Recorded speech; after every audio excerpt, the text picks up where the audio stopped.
नमस्कार। एक और टिप्पणी के साथ मैं अतुल चौरसिया। पिछले हफ्ते देश के सबसे अमीर आदमी, दुनिया के तीसरे सबसे धनी आदमी गौतम अडानी तीसरे से सातवें पायदान पर खिसक गए। उनकी संपत्तियों में तेज गिरावट आई।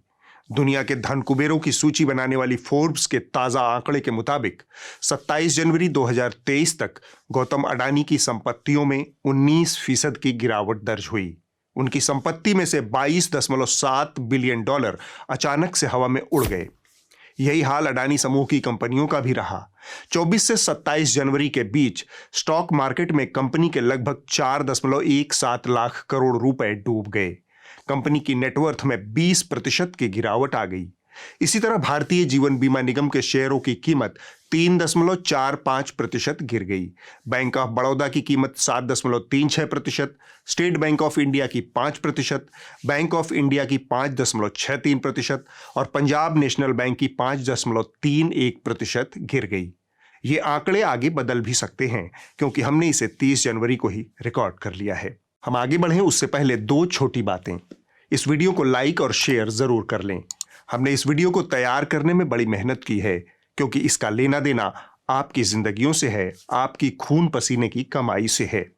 और भारतीय मीडिया के बड़े हिस्से ने इस खबर को या तो दबाया है या फिर तोड़ मरोड़ कर पेश किया है। न्यूज लॉन्ड्री इसे जस का तस आपके सामने रखने की कोशिश कर रहा है क्योंकि इसे न तो किसी कॉरपोरेट का विज्ञापन चाहिए न किसी सरकार का। यह सब्सक्राइबर के जरिए चलने वाला संस्थान है जिसे आप चलाते हैं। हमारा नारा है, मेरे खर्च पर आजाद हैं खबरें। तो बीते हफ्ते भारत के शेयर बाजारों में एक तूफान आया था। इस तूफान में आम भारतीय निवेशकों की गाढ़ी कमाई का पैसा तिनके की तरह उड़ गया। इसकी शुरुआत हुई 24 जनवरी को आई एक रिपोर्ट से। 32,000 शब्दों की बेहद लंबी इन्वेस्टिगेटिव रिपोर्ट हिंडनबर्ग नाम की अमेरिकी संस्था ने जारी किया था। यह रिपोर्ट हमारे देश के सबसे बड़े औद्योगिक समूह अडानी ग्रुप के ऊपर है। इस रिपोर्ट में आरोप है कि अडानी समूह कई तरह की संदिग्ध, अवैध और गैर कानूनी गतिविधियों के जरिए अपना व्यापारिक साम्राज्य फैलाता रहा है। भारत के लिहाज से यह खबर इसलिए महत्वपूर्ण है क्योंकि इसमें लाखों आम निवेशकों का करोड़ों रुपए डूब गया। आगे भी डूबने की आशंका जताई जा रही है, लेकिन मीडिया, खासकर खबरिया चैनलों ने इस खबर पर चुप्पी साध ली। हिंदी के पाठक दर्शक वर्ग को पता ही नहीं चला कि इतना बड़ा तूफान कहां से आया और किस ओर जा रहा है। इसलिए इस हफ्ते की टिप्पणी में सिर्फ हिंडनबर्ग रिपोर्ट की बात होगी। यह एक लंबा, बेहद जटिल वित्तीय मसला है जिसमें मेरा हाथ थोड़ा तंग है। एक यूट्यूबर हैं अक्षत श्रीवास्तव। उनके वीडियो के जरिए मैंने इस जटिल मसले को समझने की कोशिश की। जितना मैं समझ पाया उसे आपके सामने रखूंगा। अक्षत श्रीवास्तव को विशेष धन्यवाद। तो 32,000 शब्दों वाले अडानी कथा के 5-6 हिस्से हैं, लेकिन पहले हिंडनबर्ग रिपोर्ट की अहम बातें बुलेट पॉइंट में जान लीजिए और अंत में हम आपको अडानी समूह का जवाब भी बताएंगे। अडानी समूह ने स्टॉक का मैनिपुलेशन करके लगभग 17.8 लाख करोड़ रुपए का घोटाला किया। अपनी कंपनियों की कीमत वास्तविक कीमत से कई गुना ज्यादा बढ़ा चढ़ाकर दिखाई। शेल यानी फर्जी कंपनियों का जाल बिछाकर अपनी ही कंपनियों की शेयर होल्डिंग को अपने पक्ष में भुनाया। अडानी समूह की कमजोर वित्तीय फंडामेंटल की कीमत आम निवेशकों को अपनी गाढ़ी कमाई के रूप में चुकानी पड़ सकती है। आम टैक्स पेयर का पैसा जो बैंकों और LIC के जरिए लोन के रूप में अडानी समूह में लगा है, उस पर भी खतरा है। तो ये रहे बुलेट पॉइंट। अब कुर्सी की पेटी बांध लीजिए।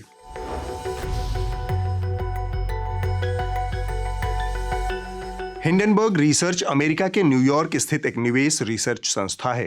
का मुख्य काम है शॉर्ट सेलिंग के जरिए मुनाफा कमाना, निवेश संबंधी शोध और पड़ताल करना और अगर जरूरी हो तो व्हिसल ब्लोइंग करना। यानी अगर रिसर्च और पड़ताल के दौरान कंपनियों के वित्तीय कामकाज में कोई संदेहास्पद गतिविधि नजर आती है तो उसकी जानकारी को उजागर करना। लगे हाथ आप शॉर्ट सेलिंग के बारे में भी जान लीजिए। यह एक किस्म की निवेश रणनीति है जिसकी फिलॉसफी है सस्ते में खरीदना, महंगे में बेचना। इसको ऐसे ही समझिए कि किसी शेयर की कीमत आज 100 रुपए है, लेकिन अगले कुछ दिनों में यह 75 रुपए होने का अनुमान है, तो कंपनी उसे आज बेच देती है और फिर 75 रुपए का होने पर उसे वापस खरीद लेती है।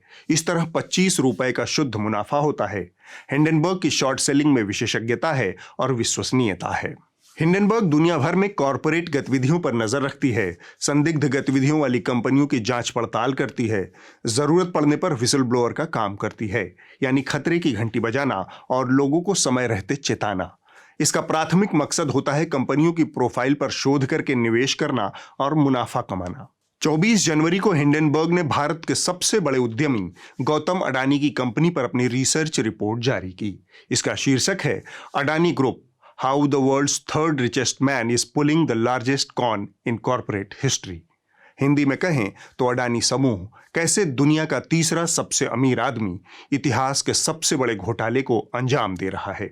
32,000 शब्दों की यह रिपोर्ट बहुत लंबी, बहुत परतदार और बहुत सारे स्रोतों, लेखों, कंपनी की घोषित जानकारियों, मीडिया रपटों और दस्तावेजों पर आधारित है। अब तक सामने आए स्रोत और दस्तावेज विश्वसनीय नजर आते हैं। हिंडनबर्ग इससे पहले भी तमाम कंपनियों पर अपनी रिसर्च रिपोर्ट जारी कर चुका है। इसमें ट्विटर और टेस्ला जैसी कंपनियां भी शामिल हैं।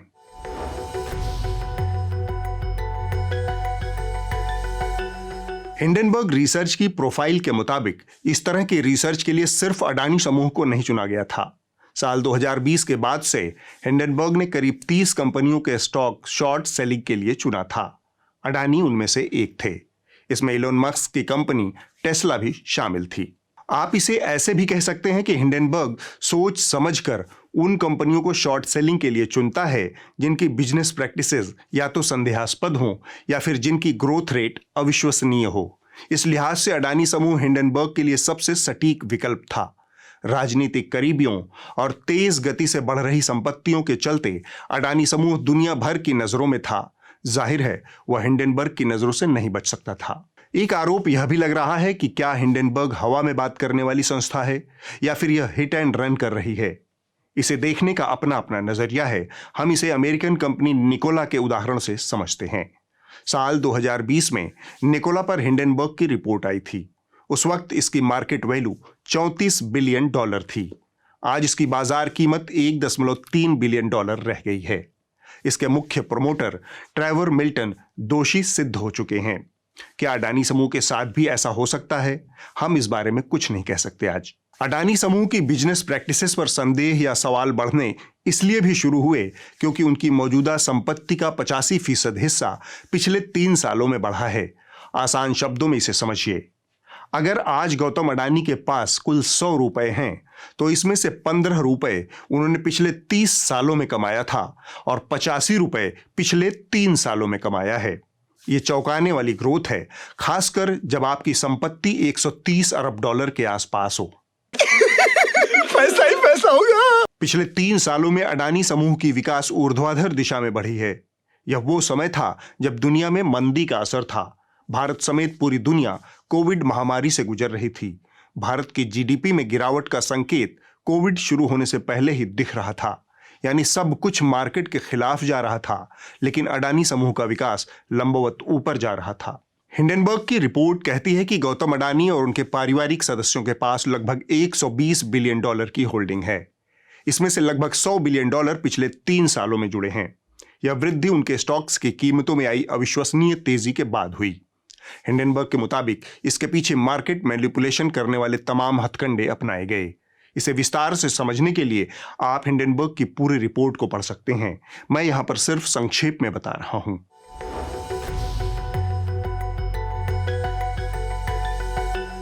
बीते 3 सालों की अडानी समूह की अविश्वसनीय विकास यात्रा का मॉडल उधार पर आधारित है। उधार जनित विकास यानी आप मार्केट से कितना पैसा उधार ले रहे हैं और कितना अपने धंधों में निवेश कर रहे हैं। इस पैसे से उस कंपनी के स्टॉक की कीमतों में उछाल आता है, लेकिन यह पैसा जनता का है।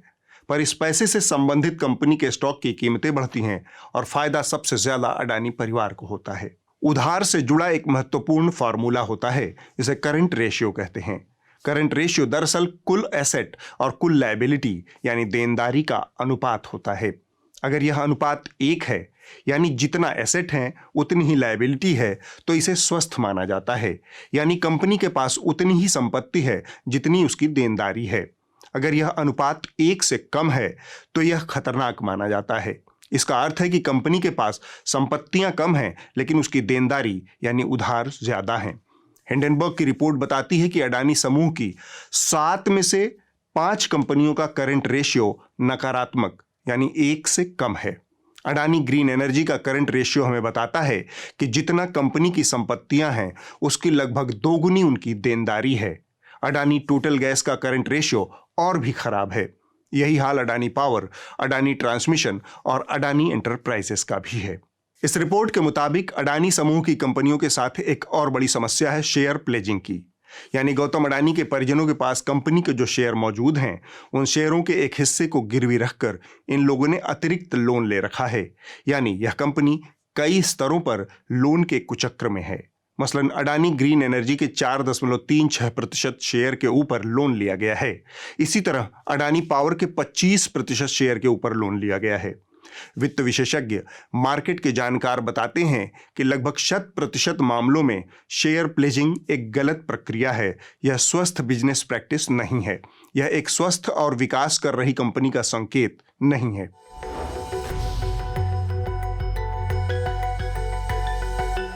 हिंडनबर्ग रिपोर्ट के मुताबिक अडानी समूह में शीर्ष पर काम कर रहे अधिकारियों और परिजनों का अतीत भी संदेहास्पद है। मसलन अडानी एंटरप्राइजेस के मैनेजिंग डायरेक्टर राजेश अडानी 2 बार 1999 और 2010 में गिरफ्तार हो चुके हैं। राजेश अडानी गौतम अडानी के छोटे भाई हैं। इनके ऊपर टैक्स फ्रॉड का आरोप है। इसी तरह अडानी परिवार के एक रिश्तेदार हैं समीर वोरा। इनके ऊपर हीरा व्यापार में घोटाले का आरोप है। डीआरआई की जांच इनके खिलाफ चल रही है। यह किसी कंपनी के लिए अच्छे संकेत नहीं माने जाते कि उसके शीर्ष अधिकारियों पर आधिकारिक आपराधिक मामले चल रहे हों।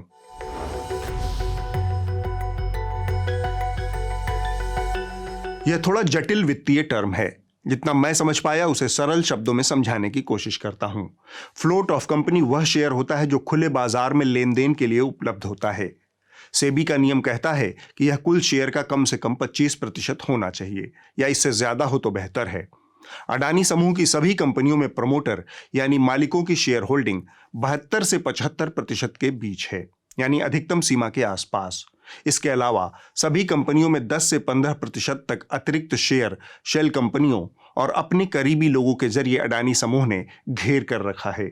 इस तरह फ्लोट ऑफ कंपनी शेयर का दायरा महज 10% तक सिमट जाता है। यहां पर सप्लाई और डिमांड का फार्मूला लागू होता है। जब सप्लाई कम होगी तो डिमांड बढ़ जाएगी। प्रमोटर अपने हिस्से का शेयर कभी बेचते नहीं, ले देकर 10% हिस्से में ही खींचतान मची रहती है। हिंडनबर्ग के मुताबिक इसमें भी कृत्रिम तरीके से तेजी दिखाकर कीमतें बढ़ाई जाती हैं और इसका फायदा उन लोगों को मिलता है जो लगभग 90% शेयर पर कब्जा करके बैठे रहते हैं। हिंडनबर्ग रिपोर्ट के मुताबिक अडानी समूह की मॉरिशस और केमन आइलैंड जैसे टैक्स हेवन में तमाम शेल कंपनियां हैं जिनके जरिए ये 75% के ऊपर की शेयर होल्डिंग पर नियंत्रण रखते हैं। इनमें सारी कंपनियां ऐसी हैं जिनका सीधा निवेश सिर्फ अडानी समूह की कंपनियों में है और कहीं नहीं।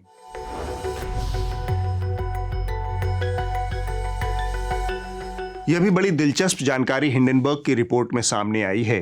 दुनिया के तीसरे सबसे धनी आदमी, फिलहाल 7वें, और भारत के सबसे बड़े औद्योगिक घराने ने इतने बड़े औद्योगिक साम्राज्य की ऑडिटिंग एक नौसिखिया अनजान सी कंपनी को दे रखी है। 27-28 साल के अनुभवहीन नौजवान चार्टर्ड अकाउंटेंट वाली फर्म अडानी एंटरप्राइजेस और अडानी टोटल गैस जैसी कंपनियों की ऑडिटिंग करती है। इस कंपनी का नाम है धंधरिया एंड कंपनी। कंपनी के पास नाम भर का स्टाफ है, परमानेंट स्टाफ भी 2-4 हैं।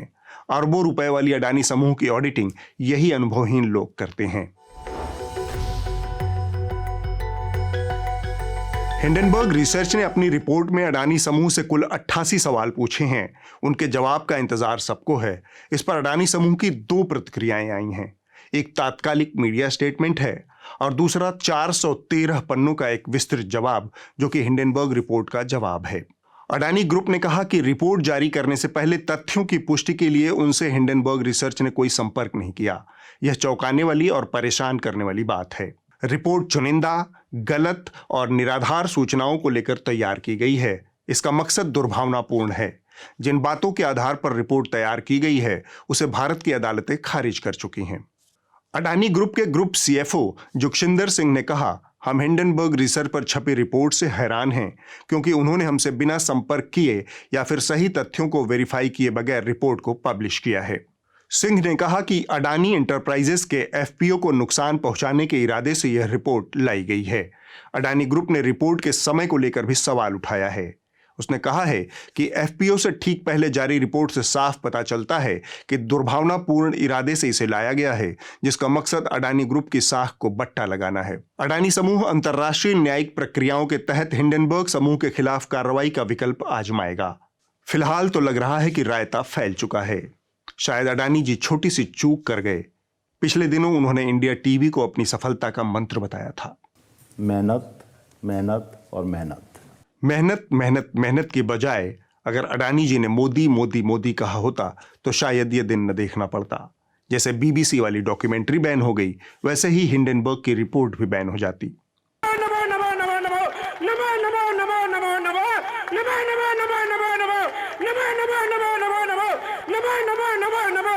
फिलहाल तीर कमान से निकल चुका है। लगे हाथ थोड़ी सी बात मीडिया के हुड़क चुल्लुओं को भी कर लेते हैं। जिस खबर का लेना देना देश के लाखों आम निवेशकों के करोड़ों रुपए से था, उसे हमारे मीडिया ने 4 तरीके से परखा।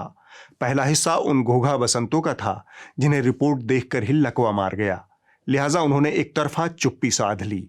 वैसे भी इनके पास चोंच लड़ाने के लिए हिंदू मुसलमान, भारत जोड़ो यात्रा की गड़बड़ियां, पठान फिल्म की सफलता असफलता और नेहरू की नाकामियां तो थी ही। झूमे रे पठान। जी हाँ, आज हम हल्ला बोल में बात करेंगे शाहरुख की फिल्म पठान की। अंबेडकर अपने जमाने के सबसे पढ़े लिखे और सबसे विद्वान नेता थे। उनके पास अलग अलग विषयों की 32 डिग्री थी और इसीलिए शायद उस समय के कुछ नेता उनसे ईर्ष्या रखते थे। वो शानदार अंग्रेजी बोलते थे और इनमें से एक नेता को आप सब जानते होंगे, उनका नाम है पंडित जवाहरलाल नेहरू। हालांकि ये भी सच है कि जब कोई राम मंदिर को तोड़ने की बात करता है या हिंदू आस्था पर चोट पहुंचाई जाती है तो तब उस बयान का विरोध नहीं किया जाता। तो वहीं दूसरी ओर हिंदू सनातन की बात करने वालों को टारगेट किया जाता है। ये आपकी स्टूडेंट यूनियन जेएनयू सिर्फ गलत कारणों से ही चर्चा में क्यों रहता है? कहाँ गलत कारणों से चर्चा में रहा है? भाई टुकड़े टुकड़े गैंग का इजाद आपके यहाँ से हुआ। भारत तेरे टुकड़े होंगे के नारे भले से बाहरी लोगों ने लगाए, अंदरूनी लोगों ने लगाए, लगे तो जेएनयू में ही थे। अच्छा देखिए, सबसे पहली बात दीपक जी, सबसे पहली बात, सिरे से अडानी समूह की खबर गायब। घोघा बसंतों का दूसरा हिस्सा वह था जो बड़ी शिद्दत से इंतजार कर रहा था कि जब अडानी समूह का जवाब आएगा तब ये अपनी तलवारें भांजना शुरू करेंगे। तब तक आराम फरमाते हैं। इसमें शामिल खिलाड़ियों को देखिए। गोलमाल है भाई, सब गोलमाल है। हर सीधे रास्ते की एक टेढ़ी चाल है, सीधे रास्ते की एक टेढ़ी चाल है। तीसरा हिस्सा डिजिटल मीडिया के उस हिस्से का था जिसे वामपंथी भारतद्रोही कहकर आसानी से खारिज किया जा सकता है।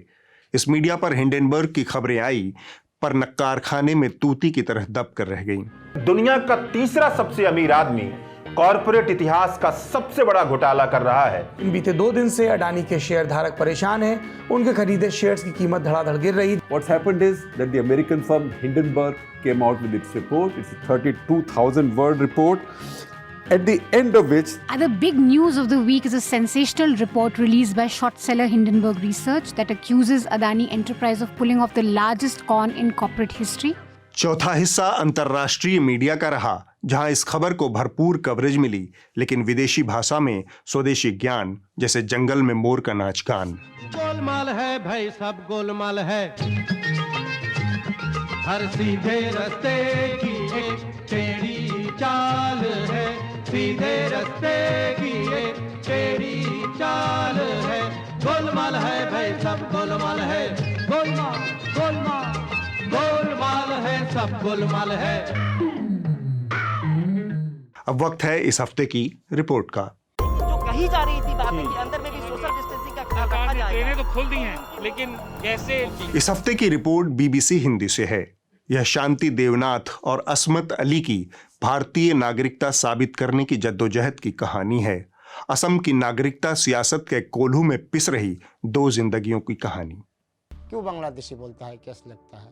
खराब लगता है, बहुत खराब लगता है। जहर खा लूंगा या एक शराब का बोतल ले आऊंगा, उसमें डाल दूंगा जहर, खा लूंगा, ना तो ट्रेन के नीचे में जाके गिर जाऊंगा, गिर के मर जाऊंगा। बीते कुछ सालों में दोनों पर ये आरोप लगा कि वो बांग्लादेशी हैं और अवैध तरीके से भारत में घुस आए हैं। शांति देवनाथ पर ये आरोप 2001 में लगे और असमत अली पर 2013 में। साल 2022 में दोनों अपनी भारतीय नागरिकता साबित करने में कामयाब हुए। अगले हफ्ते होगी एक और टिप्पणी। नमस्कार।